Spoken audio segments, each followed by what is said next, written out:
Hello students, জ্ঞানজ্যোতি coaching সেন্টারের পক্ষ থেকে তোমাদের সকলকে জানাই আরো একবার স্বাগত। তো স্টুডেন্টস, আজকের ক্লাসে আমরা যে বিষয় নিয়ে আলোচনা করব তা হলো খেদা সত্যাগ্রহ নিয়ে। ঠিক আছে, তো আগের ক্লাসে আমরা চম্পারণ সত্যাগ্রহ নিয়ে আলোচনা করেছি, আজকে আমরা খেদা সত্যাগ্রহ নিয়ে আলোচনা করব। তো আলোচনা শুরু করার পূর্বে তোমাদের বলে রাখি, তোমরা যারা যারা সিবিপিবিইউ অর্থাৎ কোচবিহার পঞ্চানন বর্মা ইউনিভার্সিটির অন্তর্গত ফোর্থ সেমিস্টারে রয়েছে, তোমাদের যাদের যাদের মেজর হিস্ট্রি রয়েছে তাদের মেজর পেপার 5 এর একটি গুরুত্বপূর্ণ টপিক নিয়ে আজকের ক্লাসে আমরা আলোচনা করব। তো আলোচনা শুরু করার পূর্বে তোমাদের একটা ছোট্ট ইনফরমেশন দিয়ে রাখি যে তোমরা যারা যারা ভাবছো তোমরা এই সেমিস্টারে আমাদের সাথে অনলাইনে যুক্ত হবে, তোমরা স্ক্রিনে দুটো নাম্বার দেখতে পাচ্ছ, এই দুটো নাম্বার হলো আমাদের জ্ঞানজ্যোতি কোচিং সেন্টারের অফিসিয়াল হেল্পলাইন নাম্বার। তো তোমরা এই দুটো নাম্বারের মধ্যে যে কোনো একটিতে যোগাযোগ করে আমাদের সাথে যুক্ত হতে পারো।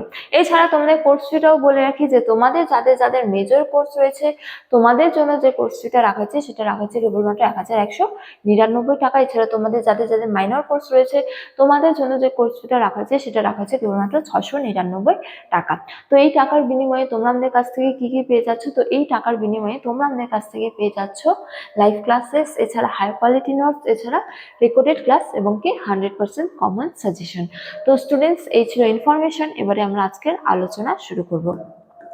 তো দেখো, প্রথমে বললাম যে কি খেদা সত্যাগ্রহ নিয়ে। ঠিক আছে, তো ভারতীয় স্বাধীনতা সংগ্রামের ইতিহাসে এই খেদা সত্যাগ্রহের গুরুত্ব কিন্তু অপরিসীম, বা বলা যায় যে ভারতীয় রাজনীতিতে উপস্থাপনের পূর্বে গান্ধীজি 3টি প্রধান সত্যাগ্রহ করেছেন। ঠিক আছে, যার মধ্যে দ্বিতীয়তম সত্যাগ্রহ হলো এই খেদা সত্যাগ্রহ।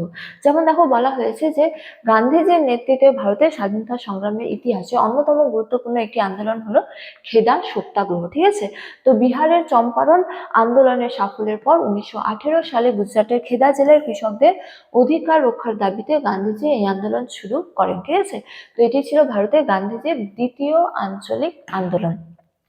তো বিহারের চম্পারণ সত্যাগ্রহ নিয়ে আমরা আগের ক্লাসে আলোচনা করেছি, যেটা কবে হয়েছিল? 1917 সালে হয়েছিল। তো তোমরা যারা ভিডিওটি দেখোনি তোমরা কিন্তু প্লেলিস্টে গিয়ে ভিডিওটি দেখে নিতে পারো। তো চম্পারণ সত্যাগ্রহের পর 1918 সালে গান্ধীজি যে আরেকটি আঞ্চলিক আন্দোলন করেন তা হলো খেদা সত্যাগ্রহ। ঠিক আছে, তো এটি গান্ধীজির নেতৃত্বে পরিচালিত দ্বিতীয়তম আঞ্চলিক আন্দোলন। ঠিক আছে, যেমন দেখো এই আন্দোলনের প্রধান কারণ কি ছিল? যেমন দেখো, বলা যায় যে প্রথমতম হলো হচ্ছে যে ফসল হানি। যেমন বলা যায় যে 1918 সালে অতিবৃষ্টি এবং প্রাকৃতিক দুর্যোগের কারণে গুজরাটের খেদা জেলার ফসলের ব্যাপক ক্ষতি হয়, ফলে কৃষকরা চরম দুর্ভিক্ষের কি হয়েছিল?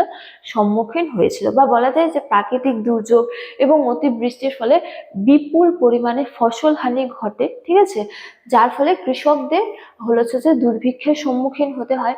তো এই অবস্থায় কি হয় যে সেই সময় ব্রিটিশ সরকারের রাজস্ব আইন অনুযায়ী যদি ফসলের উৎপাদন স্বাভাবিকের তুলনায় 25% কম হয় তবে কৃষকরা খাজনা মুকুবের অধিকারী ছিলেন। কিন্তু পর্যাপ্ত উৎপাদন না হওয়া সত্ত্বেও ব্রিটিশ সরকার কৃষকদের ওপর থেকে কর মুকুব করতে অস্বীকার করে এবং জোরপূর্বক খাজনা আদায়েরও কি করে?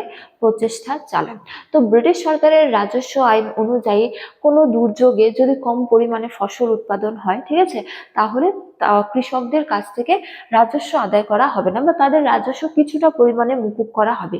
কিন্তু এই 1918 সালের প্রাকৃতিক দুর্যোগের পর তাদের ফসল হানি হলেও ব্রিটিশ সরকার তাদের রাজস্ব মুকুব না করে তাদের উপর আরো অতিরিক্ত কর চাপিয়ে দেয় এবং কর দিতে কৃষকরা ব্যর্থ হলে তাদের উপর কিন্তু অত্যাচারও চালাতে শুরু করে। ঠিক আছে, যার ফলে কৃষকদের অবস্থা একেবারে শোচনীয় হয়ে পড়ে। ঠিক আছে, কেননা তারা রাজস্ব দিতে পর্যাপ্ত ছিল না। ঠিক আছে, তারপরে দেখো, বলা হয়েছে যে প্লেগ মহামারী একই সময়ে এই এলাকায় প্লেগ মহামারী ছড়িয়ে পড়লে কৃষকদের আর্থিক ও শারীরিক অবস্থা আরো শোচনীয় হয়ে পড়ে। ঠিক আছে, একে তো ফসল হানি, দুর্ভিক্ষ, তার পাশাপাশি মহামারীর কারণে তাদের অবস্থা একেবারে বলা যায় যে দুর্বল বা শোচনীয় হয়ে পড়ে। তো এগুলি ছিল এই যে খেদা বা বলা যায় যে গুজরাটের খেদা অঞ্চলের কৃষকদের অবস্থা যা ছিল এই সত্যাগ্রহের অন্যতম প্রধান কারণ। ঠিক আছে, তারপরে দেখো বলা হয়েছে যে আন্দোলন কিভাবে হয়েছিল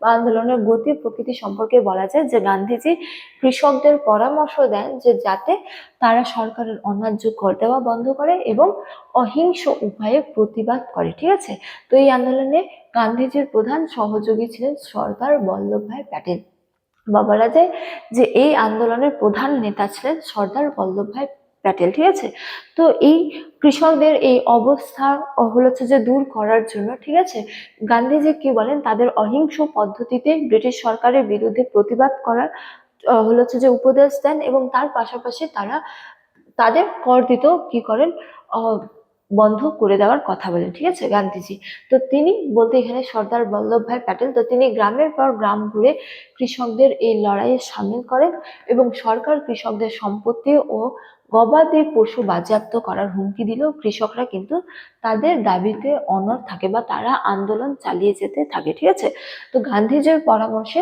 সর্দার বল্লভভাই প্যাটেল বিভিন্ন কৃষকদের বা বিভিন্ন গ্রামের কৃষকদের একত্রিত করে এই হচ্ছে যে অহিংস পদ্ধতিতে আন্দোলন পরিচালনা করেছিল। ঠিক আছে, ব্রিটিশ সরকার তাদের উপর অত্যাচার চালালো, তারা কিন্তু এই আন্দোলন থেকে হচ্ছে যে সরে যায়নি বা আন্দোলন চালিয়ে যেতে থাকে। ঠিক আছে, তারপরে দেখো এই আন্দোলনের ফলাফল কি হয়েছিল, তো বলা যায় যে শেষ পর্যন্ত বা অবশেষে প্রবল গণবিক্ষোভের মুখে ব্রিটিশ সরকার নতি স্বীকার করে বাধ্য হয় বা নতি স্বীকার করতে বাধ্য হয় এবং সরকার একটি গোপন নির্দেশ জারি করে জানায় যে শুধুমাত্র সেই সমস্ত কৃষকদের থেকেই খাজনা নেওয়া হবে যারা তা দিতে সক্ষম। ঠিক আছে, দরিদ্র কৃষকদের খাজনা সম্পূর্ণ মুকুব করা হয় এবং বাজেয়াপ্ত করা সম্পত্তি ফিরিয়ে দেওয়ারও আশ্বাস দেওয়া হয়।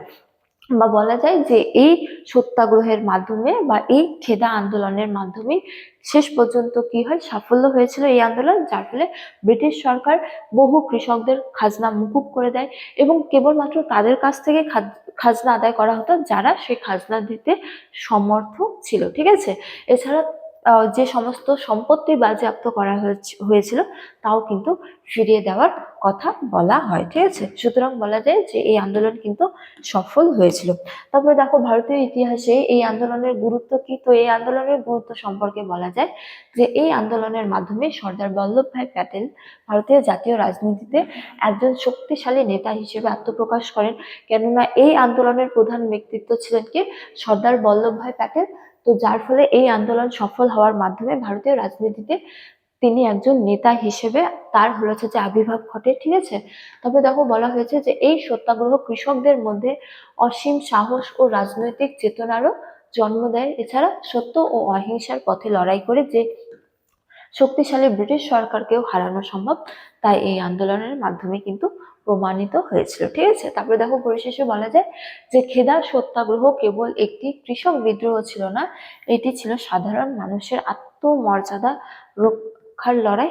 এছাড়া এই আন্দোলনের সাফল্য পরবর্তীকালে অসহযোগ আন্দোলনের মতো বৃহৎ লড়াইয়ের ভিত্তি প্রস্তর করেছিল। ঠিক আছে, সুতরাং বলা যায় যে ভারতীয় ইতিহাসে এই খেদা সত্যাগ্রহের গুরুত্ব কিন্তু অপরিসীম, যা বা বলা যায় যে এই খেদা সত্যাগ্রহ সফলের মাধ্যমে একদিকে যেমন সত্য ও অহিংসার পথে ব্রিটিশ সরকারকে হারানো সম্ভব তা প্রমাণিত হয়, ঠিক তেমনি এই আন্দোলন কিন্তু পরবর্তীকালের অসহযোগ আন্দোলন, আইন অমান্য আন্দোলনেরও ভিত্তি প্রস্তর করেছিল। ঠিক আছে, তো স্টুডেন্টস এই ছিল আজকের আলোচনার বিষয়, তোমরা চাইলে এখান থেকে স্ক্রিনশট করে নোটটা রেডি করে নিতে পারো। ঠিক আছে, তো আজকের আলোচনা ক্লাস এতটাই, তোমাদের সাথে দেখা হয় পরবর্তী ক্লাসে, তখন তোমরা সকলেই ভালো থাকো, সুস্থ থাকো। Thank you.